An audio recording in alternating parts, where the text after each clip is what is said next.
Across the world is in an unprecedented situation with a pandemic in the form of the coronavirus, and the Australian Grand Prix is now being cancelled. But can we take it back a week to when the freight left Europe? Why was the decision taken then to race in Australia?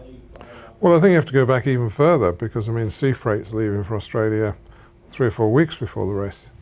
But we were very keen to have the race. It's a very positive event here. It's a great start to the season. We wanted to kick-start the Formula 1 season. Great race, great fans, wonderful weekend, huge enthusiasm here. We have a big impact on the economy here, and we have an impact on our economy. Formula 1 has to function. We have to make it work. So we looked at the whole situation, and when we decided to go ahead, it looked a bit different to how it looks now. And I think probably what's surprised everybody is the rapid expansion of this problem. The escalation of cases, certainly in countries like Italy, where it's gone almost vertical in terms of no one, I think, could have expected or predicted that. I spoke with Mattia Binotto at Ferrari many times over the past few weeks, and his mood changed in the last 5-7 days with what he was seeing in Italy and what we had to look at in Italy. So we were kind of on this ship that had sailed, and we were optimistic that we could get through it and we could get Formula 1 started and we can have a great race and just bring a bit of relief in difficult times.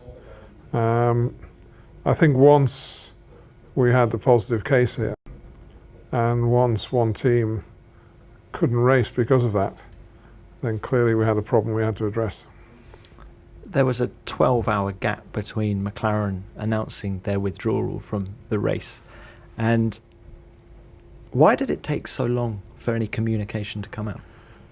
Consultation with the teams, consultation with the medical authorities, consultation with the FIA, consultation with the promoters here. I've been up all night.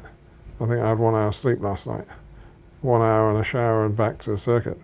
So, we've been working on this since it started. I was at a restaurant last night when I got the call to say that we'd had a positive case. Steve was keeping me posted, and we'd had 6 or 7 clearances, and then suddenly we had a positive case. So I had to come back, and that started, I guess, about 9 o'clock last night, 9:30, and we just had so many issues to work through. We had to get the teams together again, hold a meeting. It just all takes time. There's a lot of, this is not a total autocracy in terms of you can't just make a decision. You've got so many factors to take into account. And I think we did a pretty good job of reaching the right conclusion with so many parties, so many stakeholders involved. We're talking to the FIA, which is in Europe, European time. We had to get hold of Jean Todt.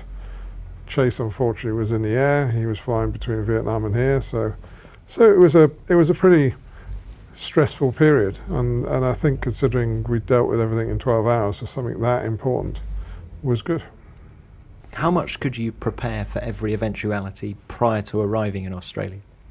We'd mapped out with the health authorities here what would happen if we had 1 case, 5 cases, 10 cases. But of course what you never know with those cases is what the association is with the people around. And having 1 case with 14 people having to go into isolation, that just effectively knocked that team out of operation. And that's something you don't know. If that 1 case could have been someone a different profile, different responsibility, it wouldn't have impacted the team that much. So there's certain things which you can spend forever just predicting, but you never know what's going to happen. But certainly the procedures for if we had a case or we had a batch of cases, that was all set out, and it worked very well. In reality, we found the case. We found the person who was positive in the paddock, and I think that's a credit to the authorities here that they were identified, they were tested, the procedures worked, but then we had to make a decision. Have you ever experienced anything like this in your career before? I don't think anyone's experienced this in their lives. We've all been through I've been through financial crises, I've been through dramas, but the scale of this at the moment is massive, and we're taking stock of the situation now with what we've learned from this weekend, and we want to try and build the Formula 1 season back up, but we've got to be realistic about when that can start again, and that's what we're working on at the moment. I was going to say, what is the domino effect of this decision? Well, there's the economics for the teams. I mean, the teams survive on their funding from races. So this will have an impact on the team's budgets for the future. So it'll have an impact on our economics as a company. So, each race you lose, then it has an impact. So, but there's quite a strong resilience in Formula 1. I mean, we used to, fair degree cutting our cloth to suit, and I think there's a fair resilience in Formula 1, and we've got plans to rebuild the season, trying to accommodate as many of the lost races, because I think people have to show some tolerance now in terms of how we build the season for the rest of the year, and I think the teams are in the right place to realise that's necessary.